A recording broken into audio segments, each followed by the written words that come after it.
പ്രിയ സുഹൃത്തുക്കളെ, നിങ്ങൾ ഇബിലീസ് ഇബിലീസ് എന്നൊക്കെ കേട്ടിട്ടുണ്ടാവുമല്ലോ, അതിനെ കണ്ടിട്ടുണ്ടാവില്ല അല്ലേ? അതിനൊരു രൂപ എങ്ങനെ ഉണ്ടാവും എന്നുള്ളത് നിങ്ങൾക്ക് അറിയില്ല അല്ലേ? ഇതാ കണ്ടോളൂ. ഇതാണ് ഇബിലീസ്. ഈ ഇബിലീസ് എന്താണ് ചെയ്യുന്നത്, എന്താണ് പറയുന്നുള്ളത് കേൾക്കാം. ഇറാന്റെ ഈ പൊന്നുംകുടത്തെ സപ്പോർട്ട് ചെയ്യുന്നവർ ഉണ്ടെങ്കിൽ ഇവിടെ പോരട്ടെ എന്ന്. പൊന്നുംകുടം മണ്ണാങ്കട്ടയാ.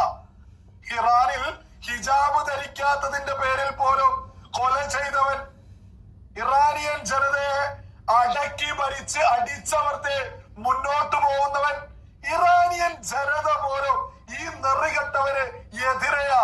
ആ സമയത്താ ഒരു ഉളുപ്പുമില്ലാതെ മതം നോക്കി കുറെ മൊണ്ണകള് ഈ നെറികെട്ടവനെയും പൊക്കിപ്പിടിച്ച് നടക്കുന്നത്.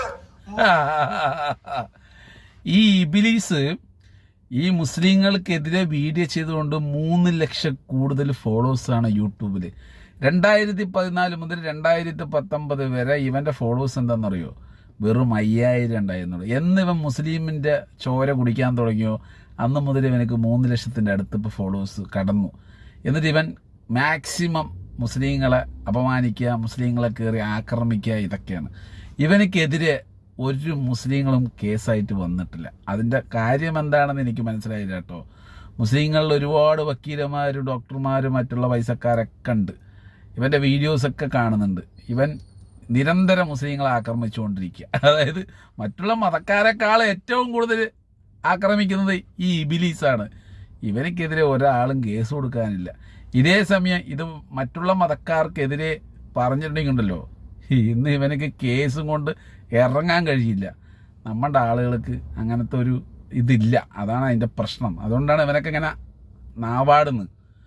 അപ്പം എന്തായാലും ഈ ഇബ്ലീസിനോട് എനിക്ക് പറയാനുള്ളത്, ആരെങ്കിലൊക്കെ എന്തെങ്കിലുമൊക്കെ വിട്ടെറിഞ്ഞ് എല്ലും കഷ്ണം കിട്ടിക്കഴിഞ്ഞാൽ അതിനെയും ഓടിപ്പോയിട്ട് എടുത്തുകൊണ്ട് വായിൽ കടിച്ച് നിന്നോളണം. എവിടെയെങ്കിലുമൊക്കെ കയറി നിന്നോളണം.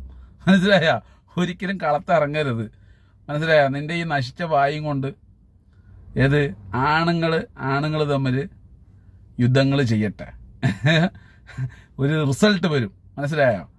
അതൊരിക്കൽ നീ വെയിറ്റ് ചെയ്യും. പിന്നെ നീ ഇറാൻ്റെ കാര്യം പറഞ്ഞത്, അവിടെ ഹിജാബിൻ്റെ മറ്റ് കാര്യങ്ങളൊക്കെ, ആ ഇറാനിൽ മൊത്ത ജനതയും ആ മനുഷ്യൻ്റെ ഒപ്പമാണ്. അത് നീ മറക്കരുത്. അത് നിനക്ക് ഓർമ്മയില്ലാത്ത എന്തുകൊണ്ടാണെന്നറിയാം? നിനക്ക് ഡാഡി 2 ആയതുകൊണ്ടാണ്. ഒരെണ്ണാണെങ്കിൽ നീ ഇങ്ങനെ പറയില്ല. അപ്പോൾ പ്രിയ സുഹൃത്തുക്കളെ, ഇവനെപ്പറ്റി നിങ്ങളുടെ വിലപ്പെട്ട അഭിപ്രായം കമൻറ്റിൽ പറയുക.